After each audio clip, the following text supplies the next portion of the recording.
Vamos a hacer un pequeño repaso de lo que hemos estado viendo en estos últimos días o últimas semanas cuando hemos estado estudiando. Sé que no me pueden contestar directamente, pero a ver, ¿cuál es el pasaje bíblico que hemos estado utilizando a través de estas últimas semanas? Hemos hecho la primera parte, que fue el versículo 1, la segunda parte, que fue el versículo 2, y fue un reto de tratar de memorizar estos primeros versículos también. Entonces, ¿qué pasaje era? Bueno, ojalá que hayan recordado que era Romanos capítulo 12. Entonces, vamos a ir recordando qué es lo que hemos visto hasta este momento en Romanos capítulo 12. Romanos capítulo 12. Y recuerden que como les he retado a que lo memoricen, vamos a ver o repasar Romanos 12, comenzando aquí con el versículo 1. Vamos a leer todo el capítulo, o si ya tienen partes memorizadas, lo pueden ir recitando de memoria también. Muy bien, ¿listos? Romanos 12. Así que, hermanos, os ruego por las misericordias de Dios que presentéis vuestros cuerpos en sacrificio vivo, santo, agradable a Dios, que es vuestro culto racional. No os conforméis a este siglo, sino transformaos por medio de la renovación de vuestro entendimiento, para que comprobéis cuál sea la buena voluntad de Dios, agradable y perfecta. Digo pues, por la gracia que me es dada, a cada cual que está entre vosotros, que no tenga más alto concepto de sí que el que debe tener, sino que piense de sí con cordura, conforme a la medida de fe que Dios repartió a cada uno. Porque de la manera que en un cuerpo tenemos muchos miembros, pero no todos los miembros tienen la misma función. Así nosotros, siendo muchos, somos un cuerpo en Cristo, y todos miembros los unos de los otros. De manera que, teniendo diferentes dones, según la gracia que nos es dada, si el de profecía, úsese conforme a la medida de la fe, o si de servicio, en servir, o el que enseña, en la enseñanza, el que exhorta, en la exhortación, el que reparte, con liberalidad, el que preside, con solicitud, el que hace misericordia, con alegría. El amor sea sin fingimiento. Aborreced lo malo, seguid lo bueno. Amaos los unos a los otros con amor fraternal. En cuanto a honra, prefiriéndoos los unos a los otros. En lo que requiere diligencia, no perezosos, fervientes en espíritu, sirviendo al Señor. Gozosos en la esperanza, sufridos en la tribulación, constantes en la oración. Compartiendo para las necesidades de los santos, practicando la hospitalidad. Bendecid a los que os persiguen, bendecid y no maldigáis. Gozaos con los que se gozan, llorad con los que lloran. Unánimes entre vosotros, no altivos, sino asociándoos con los humildes. No seáis sabios en vuestra propia opinión. No paguéis a nadie mal por mal. Procurad lo bueno delante de todos los hombres. Si es posible, en cuanto dependa de vosotros, estad en paz con todos los hombres. No os vengáis vosotros mismos, amados míos, sino dejad lugar a la ira de Dios, porque escrito está, mía es la venganza, yo pagaré, dice el Señor. Así que, si tu enemigo tuviera hambre, dale de comer, si tuviere sed, dale de beber, pues haciendo esto, ascuas de fuego amontonarás sobre su cabeza. No seas vencido de lo malo, sino vence con el bien el mal.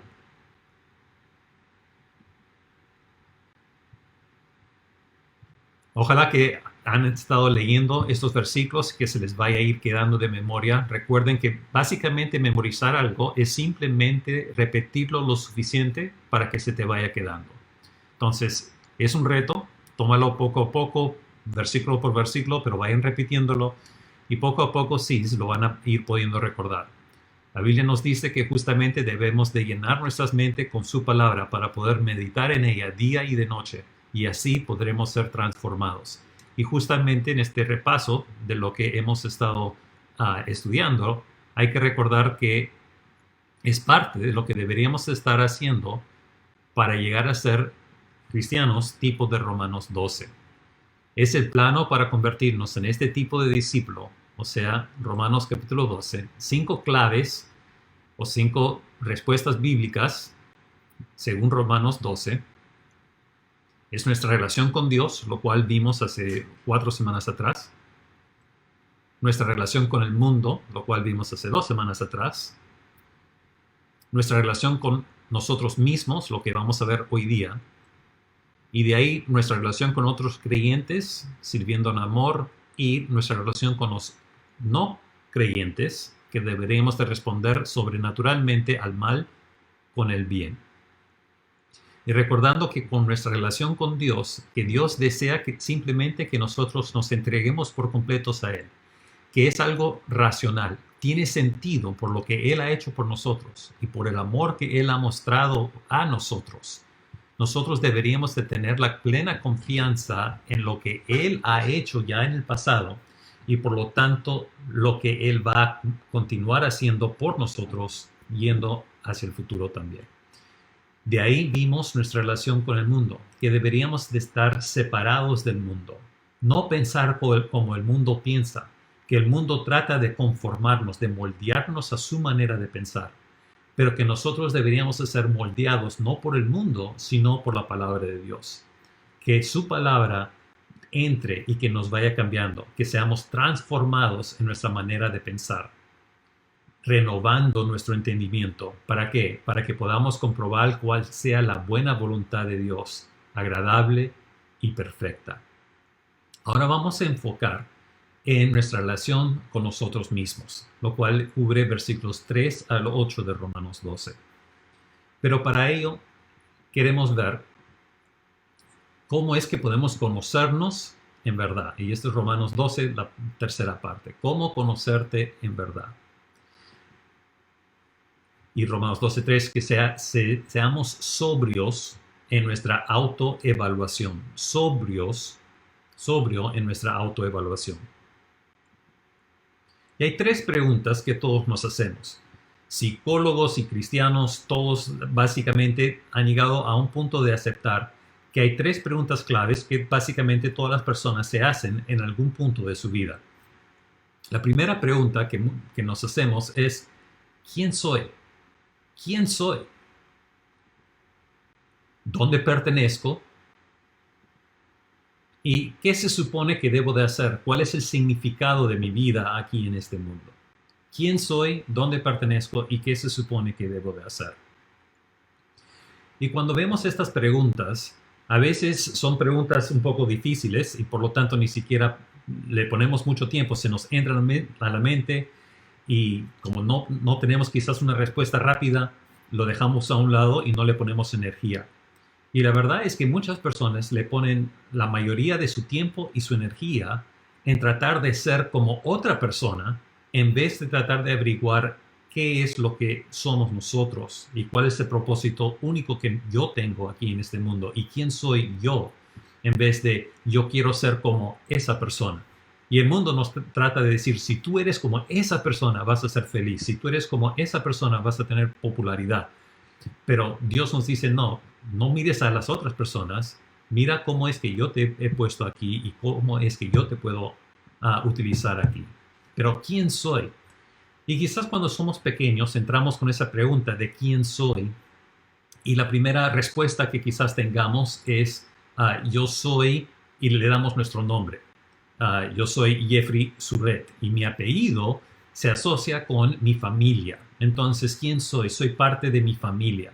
Y quizás nuestros padres nos han dicho, mira, tú tienes mi apellido, no hagas algo que vayas a causar que mi apellido tenga mal nombre.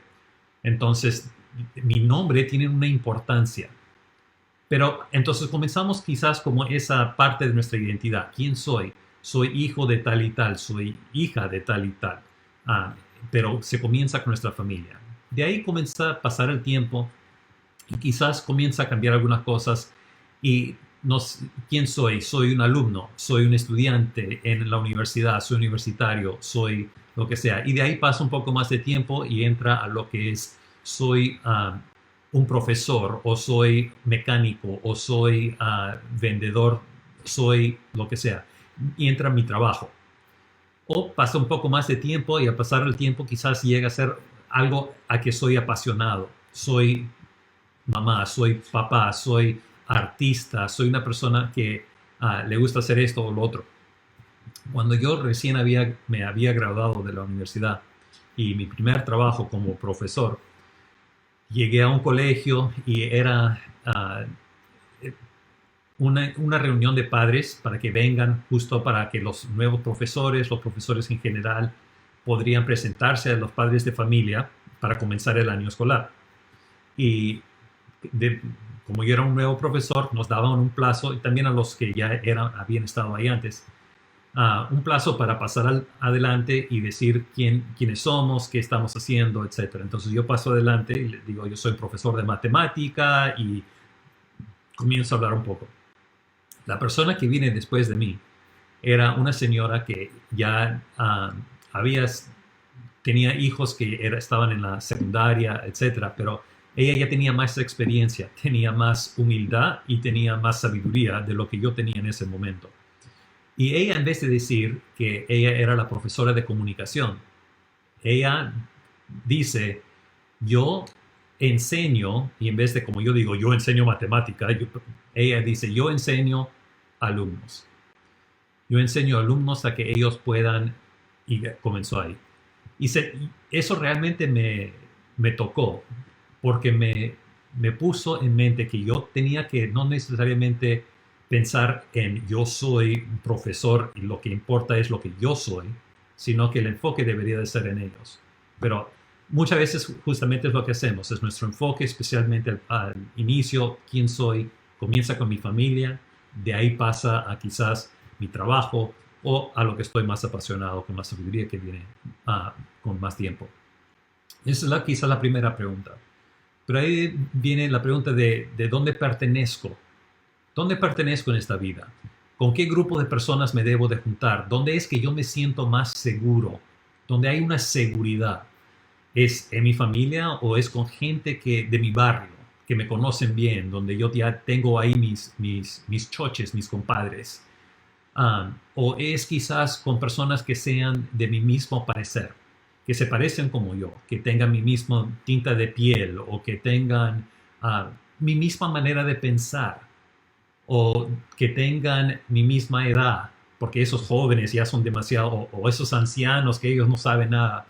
No, pero ¿dónde me siento, dónde pertenezco? ¿Dónde, quizás es en un club de gente o un grupo de personas o con mi gente de trabajo o lo que sea. ¿Dónde pertenezco? ¿Dónde encajo? La tercera pregunta es, ¿qué se supone que debo de hacer con mi vida? Y como dije, muchas veces esta pregunta, especialmente esta tercera, es una pregunta difícil, que no le ponemos un énfasis, no le ponemos el enfoque de realmente tratar de buscar la respuesta. Y cuando no tenemos la respuesta, ya le dejamos a un lado, ya después lo haré, después lo haré. Y muchas veces es justamente evitamos las cosas difíciles y lo pasamos para otro tiempo. Pero ya al pasar el tiempo, pasa años, y llegamos a un punto en nuestra vida, quizás a medio de nuestra vida, y mirando hacia atrás, comenzamos a reflexionar y decir, pero ¿en qué he realmente invertido mi vida? Al pasar estos años, ¿cómo he invertido mi vida? Y a veces no estamos satisfechos con la respuesta que vemos al mirar hacia atrás. Y algunas personas entran en lo que se llama el crisis de media vida, o entran hasta algunas personas en suicidio, porque no pueden entender qué deben de hacer y no ven un propósito en su vida. Y eso puede suceder a diferentes edades. Pero Dios tiene respuestas para esto. Pero también, ¿por qué es que estas preguntas realmente son tan difíciles? ¿Por qué se nos hace difícil contestar esas preguntas? Y la verdad es que esto comienza en Génesis capítulo 3, donde vemos que entra el pecado en el mundo y a través de ese pecado nosotros comenzamos a tener dificultades con estas tres preguntas. Y Dios tiene su respuesta, lo cual vamos a ver ahí, Pero primero queremos ver cómo es que se nos hace difícil contestar estas preguntas por el pecado que entra en el mundo. Busquen en Génesis capítulo 3, y vamos a ver aquí por qué es que es tan difícil responder estas preguntas. En Génesis capítulo 3, comenzamos y antes, llegando a este versículo, Dios había creado al mundo de una manera perfecta, había creado a Adán y a Eva, y ellos caminaban con Dios en el huerto. Dios venía y ellos estaban ahí pasando tiempo con Él, y había una buena relación entre nosotros como humanos y Dios. Y Adán y Eva podían pasar tiempo con Él. Ahora, ellos estaban desnudos, pero no tenían una vergüenza, no tenían miedo. Ellos disfrutaban y hasta anhelaban tener ese tiempo con Dios cada día cuando Él venía. Pero sucede que ahí el serpiente entra, y primero por engaño y después por decisión de cada uno entra el pecado, una rebeldía ante lo que Dios había puesto, donde Dios había dicho: todo esto que te he dado, tú puedes aprovechar de todo menos esta pequeña parte. Pero no, el ser humano desea tener todo y entra en rebeldía a lo que Dios le había dicho y toma del fruto. Y ahí es donde estamos entrando en este pasaje. Versículo 6. Y vio la mujer que el árbol era bueno para comer y que era agradable a los ojos y árbol codiciable para alcanzar la sabiduría. Y tomó de su fruto y comió, y dio también a su marido, el cual comió así como ella. Entonces fueron abiertos los ojos de ambos y conocieron que estaban desnudos. Entonces cosieron hojas de higuera y se hicieron delanteles. De ahí regresa Dios, como era su costumbre, versículo 8. Y oyeron la voz de Jehová Dios, que se paseaba en el huerto al aire del día, y el hombre y su mujer se escondieron de la presencia de Jehová Dios entre los árboles del huerto. Recuerden esa palabra, escondieron. Vamos a ver eso después, y también vamos a ver qué sucede.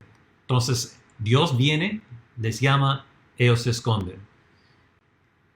Mas Jehová Dios llamó al hombre y le dijo: ¿dónde estás tú? Ahora, esta pregunta no era que Dios no sabía dónde estaba. Dios conocía todo lo que había sucedido, pero era una pregunta de reflexión para Adán. Y Adán responde, y él respondió, versículo 10, oí tu voz en el huerto, y tuve miedo, porque estaba desnudo, y me escondí. Miedo y escondí. Y vamos a ver esto también. Entonces, ¿qué es lo que está sucediendo aquí en este momento? Adán está reconociendo que tiene miedo porque estaba desnudo y se escondió. Pero ¿cómo es que él sabía eso? Y Dios le dijo: ¿quién te enseñó que estabas desnudo? ¿Has comido del árbol de que yo te mandé no comeses? Y el hombre respondió: la mujer que me diste por compañera me dio del árbol y yo comí. ¿Qué es lo que estamos viendo aquí? La primera parte es que hay tres obstáculos, y vamos a ver esto en las notas en un momento, pero hay tres obstáculos para poder obtener las respuestas correctas a esas preguntas que vimos al inicio. Y esos tres obstáculos comienza primero que tenemos miedo. ¿Miedo por qué? Miedo porque tenemos vergüenza. Cuando Adán y Eva pecan, ellos se dan cuenta de que están desnudos, la cosa es diferente de lo que de que ellos pensaran que deberían de tener, y tienen vergüenza al verse a sí mismos como Dios les ve.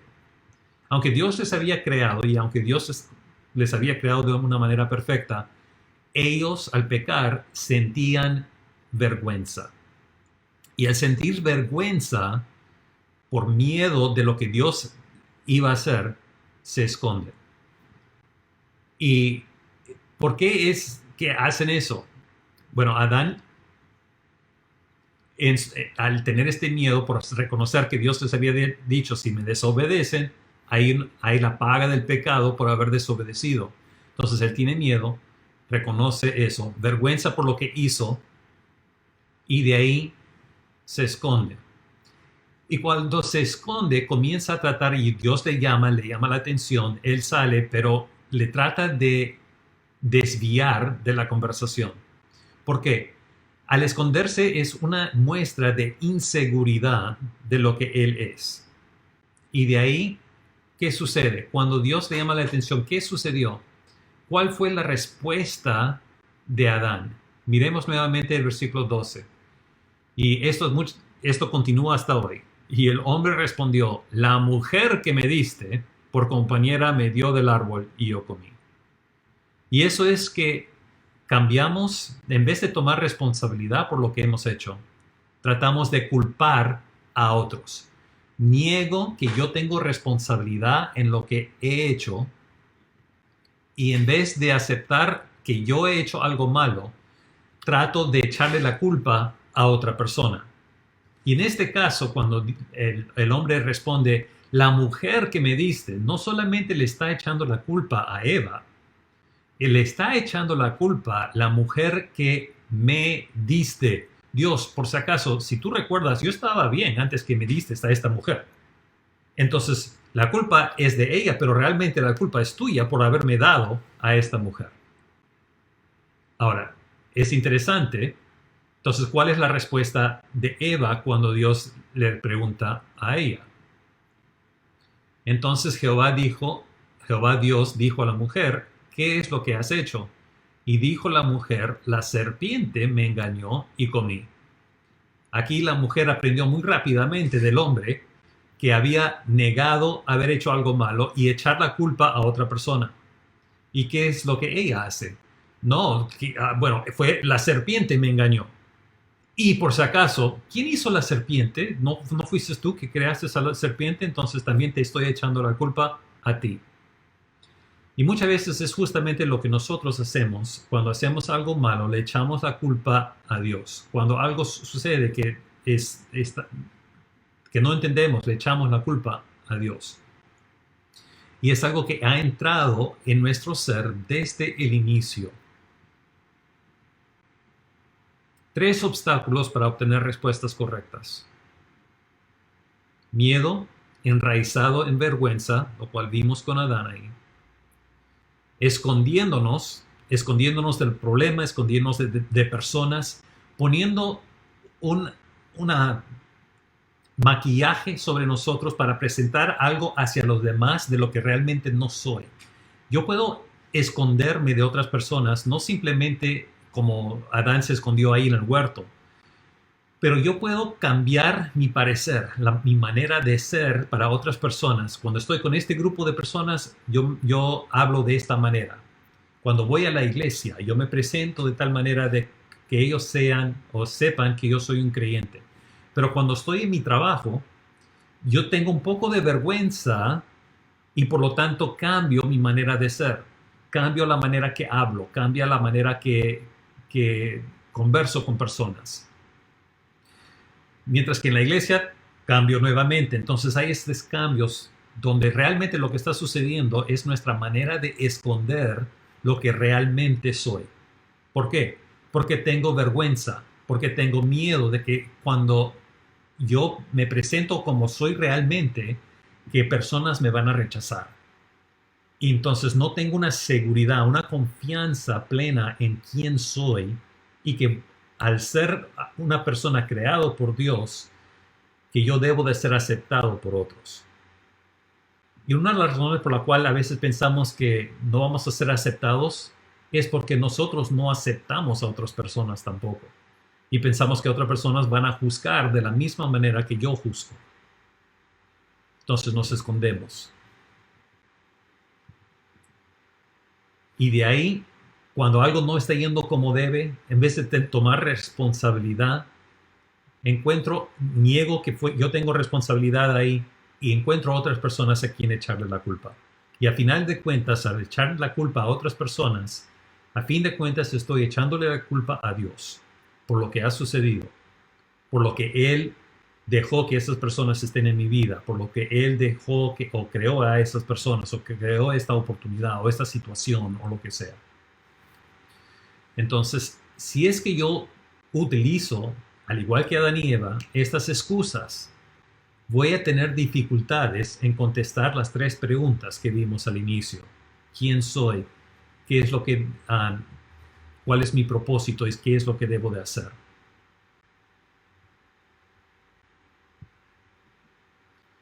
Entonces, hemos visto la dificultad en contestar las preguntas, pero ¿qué es lo que Dios quiere? ¿Cómo es que Dios quiere que contestemos a estas preguntas?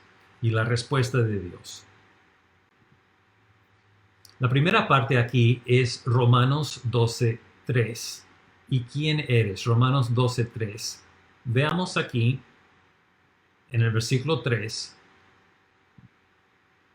Digo pues, por la gracia que me es dada a cada cual que está entre vosotros, que no tenga más alto concepto de sí que el que debe tener, sino que piense de sí con cordura, conforme a la medida de fe que Dios repartió a cada uno. Entonces, ¿cómo es que deberíamos de pensar? Y vemos aquí en versículo 12, versículo 3, un mandato que debemos de pensar correctamente sobre quién soy. Piensa correctamente sobre ti mismo. Correctamente. ¿Qué significa correctamente? Vimos aquí que deberíamos de pensar como no más alto concepto de sí. No debemos de pensar más alto de nosotros mismos, sino que deberíamos de pensar con cordura, sobriamente, conforme a la medida de fe que Dios nos dio. Muchas veces nosotros llegamos a pensar de nosotros de una manera muy alta, que no tengamos muy alto concepto de nosotros mismos. Y eso se nos viene a la mente las personas que tienen esa arrogancia, ese orgullo de decir yo soy la mejor persona que existe aquí, yo soy el mejor esto, yo soy el mejor lo otro. Y no hay nadie quien se compara como yo. Y muchas veces eso es lo que estamos viendo a las personas de esa manera. Y pensamos que con tal que yo no tenga esa mentalidad, con tal que yo no esté pensando, yo soy el mejor esto o lo otro, que yo no tengo problemas con esto.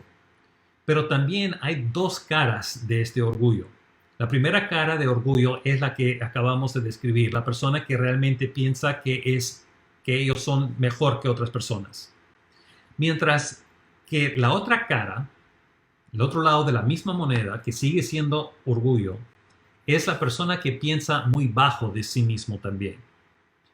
Entonces, cuando yo estoy pensando muy bajo de mí mismo, no tengo un sobrio, correcta evaluación en mi vida de quién soy.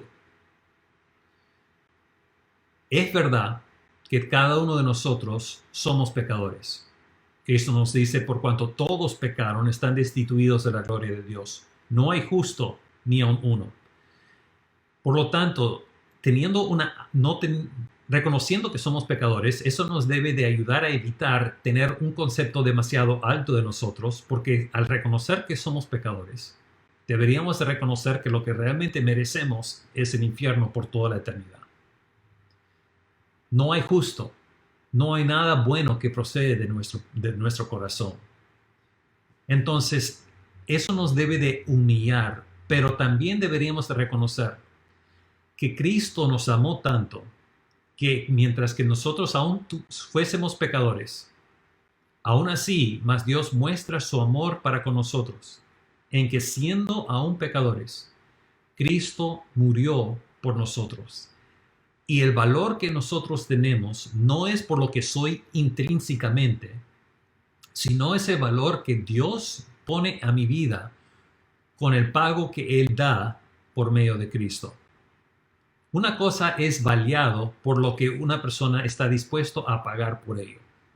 Si yo tengo algo que yo pienso que vale 1,000 soles, pero trato de venderlo y lo más que una persona me quiere dar por esa cosa es 10 soles, el valor real es 10 soles, no importa lo que yo pienso.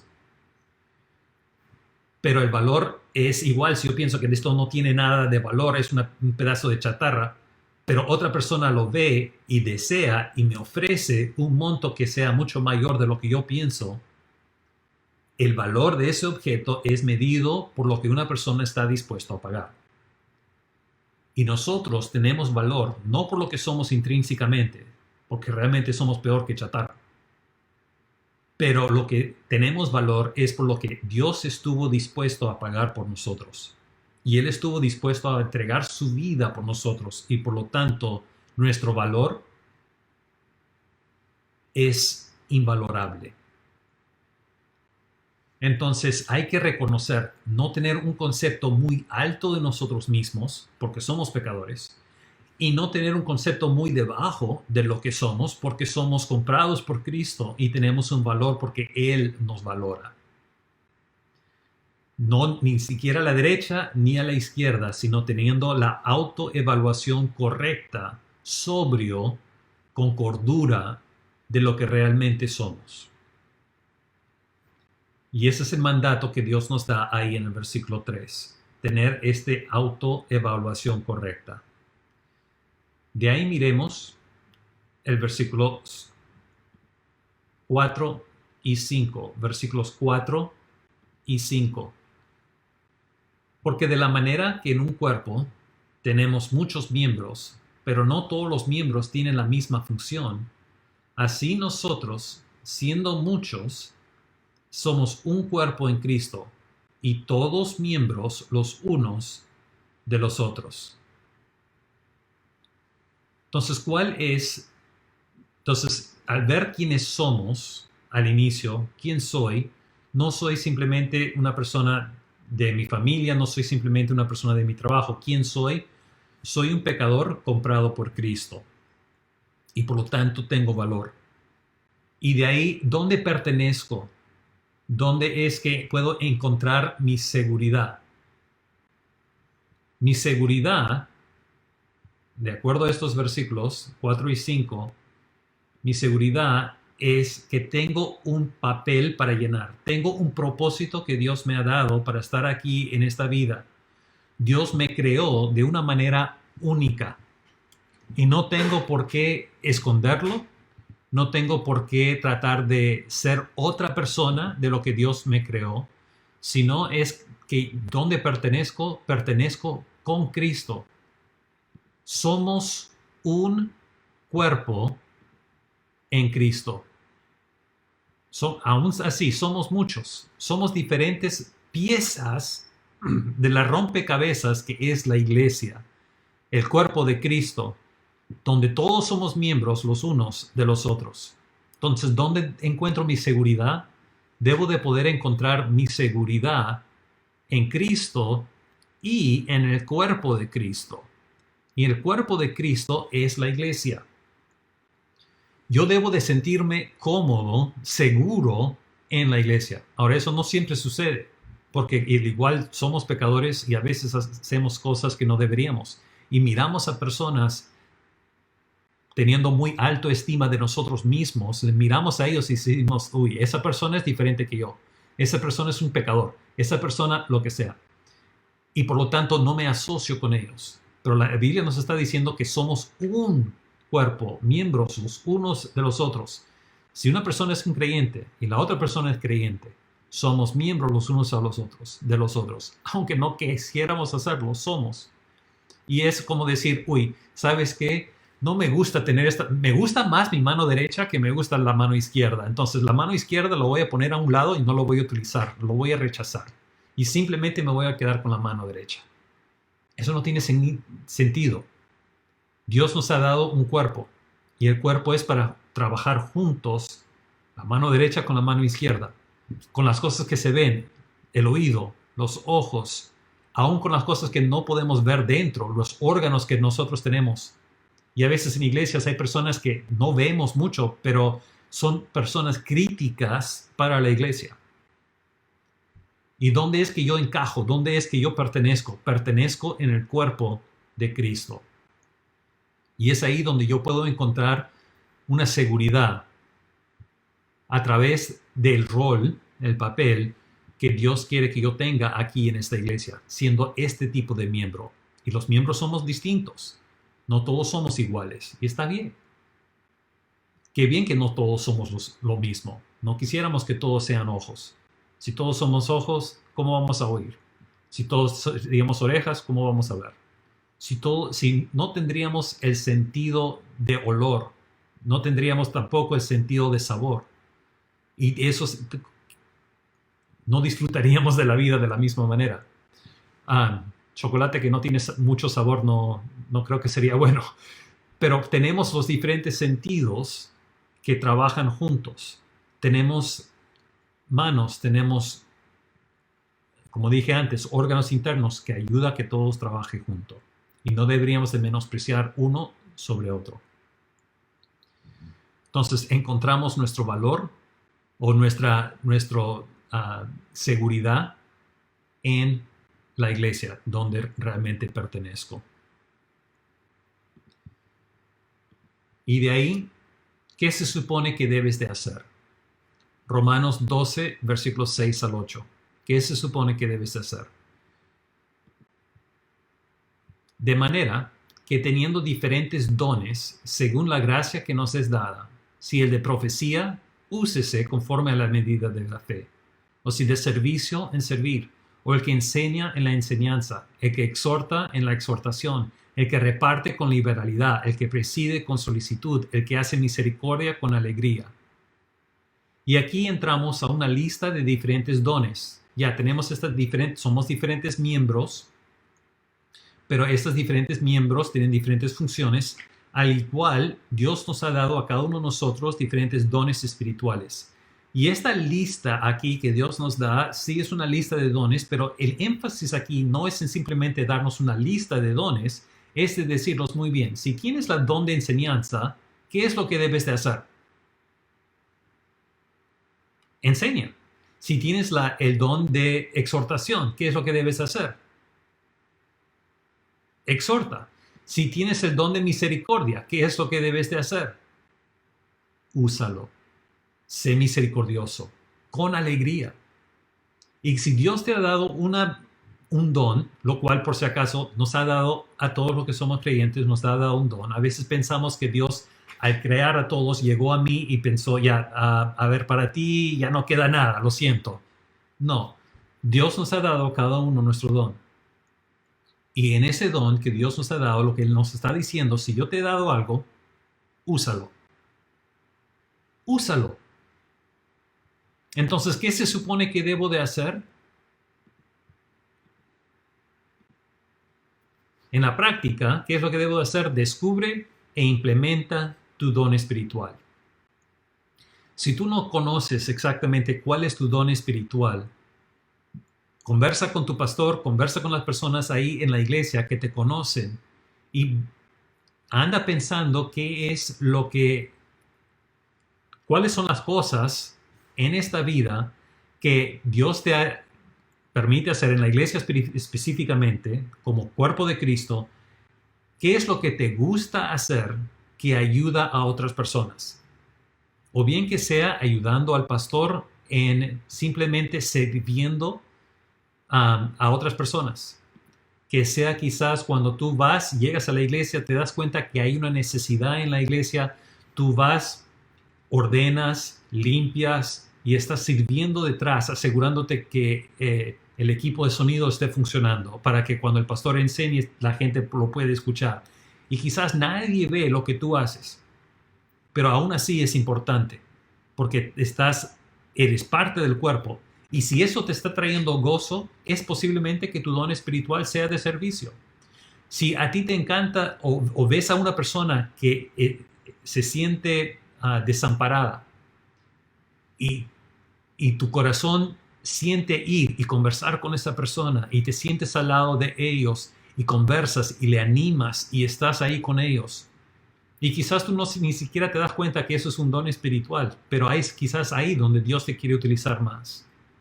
O quizás es poder ayudar a una persona a entender lo que la palabra de Dios está diciendo. ¿Sabes qué? Estaba leyendo este pasaje y no lo llegué a entender muy bien.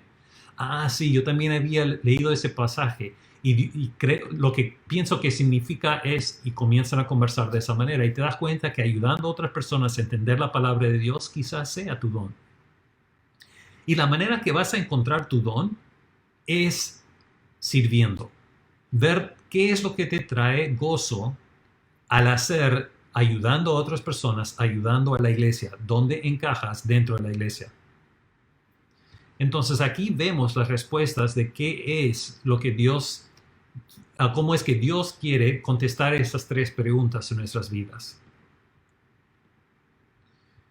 Pero para ello, nunca olvides quién eres realmente. Nunca olvides quién eres realmente.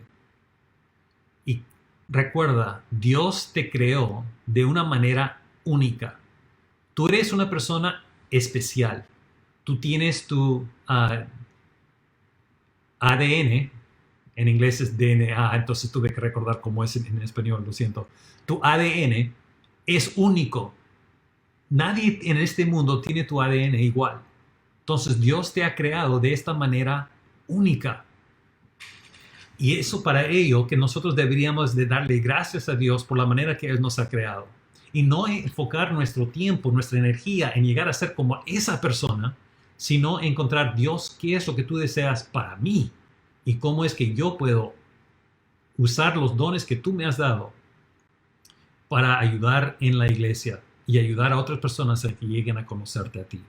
Dios te creó de una manera única. Eres eternamente valioso. Recuerda, tu valor no viene en lo que tú eres intrínsecamente. Tu valor viene en lo que Dios estuvo dispuesto a pagar por ti. Y por lo tanto, eres eternamente valioso. Salmo 139, versículos 13 y 14. Porque tú formaste mis entrañas, tú me hiciste en el vientre de mi madre. Te avalé porque formidables, maravillosas son tus obras. Estoy maravillado y mi alma lo sabe muy bien. Si las obras de Dios son tan formidables y maravillosas, y esas obras incluyen que Él nos ha formado desde el inicio de nuestras vidas, nosotros somos parte de su obra maravillosa y formidable. Eres eternamente valioso. Y Dios te ha colocado en su familia. Al haber aceptado a Cristo como Señor y Salvador, llegamos a ser hijos de Dios. No tenemos padres espirituales, abuelos espirituales, etc. Simplemente llegamos a ser hermanos espirituales. A lo largo de nuestras vidas, yo soy hermano de cualquier otro creyente. Tú eres mi hermano, tú eres mi hermana. Y por lo tanto tenemos esa familia donde podemos ayudarnos los unos a los otros. Dios te ha colocado en su familia. Y eres aceptado incondicionalmente. Como padres, a veces quizás nuestros hijos no hacen lo que nosotros quisiéramos. Pero aún así siguen siendo nuestros hijos. Y nosotros les seguimos amando. Ahora, como seres humanos, a veces quizás nuestro amor es imperfecto. Y por lo tanto quizás lleguemos a un punto donde un padre no le ama a su hijo. Pero Dios tiene un amor perfecto. Y el verdadero amor, ¿qué es lo que hace? Es sufrido. El amor no piensa en sí mismo, sino piensa en la otra persona. Y Dios nos ama y nos amó tanto que aun siendo pecadores, Cristo murió por nosotros y nos ha aceptado incondicionalmente. Efesios 3, 19 y 20. Y de conocer el amor de Cristo, que excede a todo conocimiento, para que seáis llenos de toda la plenitud de Dios, y aquel que es poderoso para hacer todas las cosas mucho más abundantemente de lo que pedimos, entendemos, según el poder que actúa en nosotros. Aún mucho más allá de lo que podemos entender o comprender, es el amor de Dios. Ni la muerte ni la vida nos podrá separar del amor de Dios. Y Dios te ha otorgado, Dios nos otorga el don para cumplir su propósito. ¿Cuál es el propósito de mi vida? Mi propósito de mi vida es cumplir el propósito que Dios me ha dado aquí en este mundo. ¿Y cómo sé cuál es? Es usar el don que Él me ha dado. Él sabe cómo todas las piezas se encajan. Y eres irreemplazable y significativo. Esa pieza, si tú tienes una rompecabezas de 100 piezas y le quitas uno, ya no tiene el mismo significado, ya no tiene el mismo valor. Y si vamos quitando pedazo por pedazo, o vamos tratando de, a veces quizás siendo un pedazo de la rompecabezas, decimos, no, yo no quiero ese otro pedazo que esté al lado mío. Pero ¿sabes qué? Es justamente quizás donde esa pieza realmente debería de estar. Y podemos ver cómo es que Dios nos va encajando de una manera perfecta, donde Dios nos puede utilizar siendo miembros de un mismo cuerpo. Y todos tenemos un rol significativo en este propósito. Efesios 2:10. Porque somos hechura suya, creados en Cristo Jesús para buenas obras, las cuales Dios preparó de antemano para que anduviésemos en ella. Dios ya lo ha preparado de antemano. Entonces, ¿cómo lo podemos aplicar? Aquí hay algunas preguntas de aplicación personal, al igual que hemos hecho en las semanas pasadas. Voy a colgar estas después para que puedan tomar un poco más de tiempo y pensar en estas cosas y ver cómo es que Dios puede utilizar esta enseñanza en su vida. En una escala de 1 a 5, ¿con qué precisión tiende a pensar en sí mismo? ¿Por qué? ¿Por qué no? ¿Piensas muy alto de ti mismo? ¿O piensas muy debajo de ti mismo? ¿O realmente estás evaluando sobriamente quién eres? Con cordura, quién eres a la vista en los ojos de Dios. ¿Cuáles son tus 3 más grandes fortalezas? No simplemente enfócate en tus debilidades, enfoca en lo que Dios te ha dado en tus fortalezas. ¿Cuáles son tus fortalezas? Y justamente si todos tuviésemos las mismas fortalezas, si todos tuviésemos las mismas debilidades, tendríamos problemas. Pero Dios nos ha traído juntos, con una persona teniendo alguna fortaleza, otra persona teniendo esa debilidad, esa persona teniendo quizás otra fortaleza donde yo tengo debilidad. Dios nos trae y nos une de tal manera que mis debilidades son fortalecidas por esta otra persona y yo fortalezco a esta otra persona con mis fortalezas donde ellos quizás sean débiles. Y en esa idea, en toda la iglesia, los unos apoyándonos los unos a los otros. Y esto crea una interdependencia que Dios desea en nuestras vidas. Y eso se puede ver más a lo largo del resto del capítulo también de Romanos capítulo 12. De cómo deberíamos de amarnos los unos a los otros, sin fingir, sin tratar de cubrir quién soy en realidad, pero fortaleciéndonos. Pero ¿cuáles son tus fortalezas? ¿Cuáles son tus debilidades? Toma un tiempo de realmente reflexionar y pedir a Dios que te muestre. Si tú no puedes pensar en ninguna fortaleza, es probable que te piensas muy debajo de ti mismo. Si tú no puedes pensar en ninguna debilidad, es muy probable que piensas muy alto de ti mismo. ¿Cuál es tu don espiritual principal? ¿Qué es lo que amas hacer entre la gente de Dios para ayudar y alentar a los demás? Conversa con tu pastor, conversa con otros creyentes y hasta pregúntales, ¿qué es lo que tú piensas que es mi don espiritual si es que tú no sabes? Y ahí comienza a utilizar el don que Dios te ha dado y Dios lo va a ir desarrollando de una manera sobrenatural. ¿Y qué paso siguiente sientes que Dios quiere que tomes para desarrollar una autoevaluación más sobria? Toma el tiempo de realmente evaluar qué es lo que Dios desea en mi vida, cuál es el siguiente paso para poder tener esta autoevaluación correcta. Gracias y que Dios les bendiga. Vamos a terminar con un momento de oración. Padre, gracias nuevamente por lo que has hecho en nuestras vidas, por el valor que tú has puesto en nuestras vidas. Y sabemos que tú quieres que nosotros que tengamos esa comunión en la iglesia, que podamos pertenecer ahí en este cuerpo, los miembros unos a los otros, y que tenemos un rol que podemos utilizar, el don que tú nos has dado dentro de la iglesia, y qué es lo que debo de hacer en cumplir con este rol, con este don que tú nos has dado. Ayúdanos a entender cuál es nuestro don y cómo lo puedo utilizar, y ayúdanos a fortalecernos los unos a los otros en nuestras fortalezas, ayudando a los que tienen debilidades necesarias y reconociendo nuestras propias debilidades y reconociendo dónde es que otras personas también me pueden ayudar a mí.